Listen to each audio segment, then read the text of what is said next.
তাহলে আল্লাহ ঈদের দিনে বলল তাকবীর দিতে, তোমারে কি ডেক্সেট বাজাইতে বলছে হারামি? তুমি ডেক্সেট বাজাই লাগা, তুমি মানুষের বেটির ভিসা আট লাগা। তোমার মেয়ে বেপর্দা বের হলো কেন? এই বাপ, তাদের মেয়ে বেপর্দা বাইর হলো, আপনি কিসের বাপ হইলেন মিয়া? আকামলা মিয়া,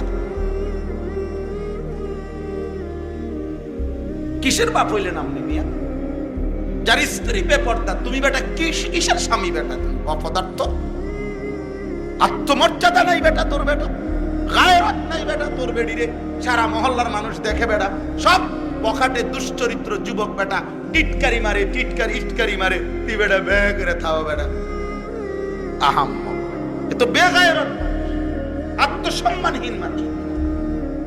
যার ভিতরে ভদ্রতা আছে, আত্মমর্যাদা আছে, তার স্ত্রী বেপর্দা হতে পারে না। যার ভিতরে প্রেস্টিজ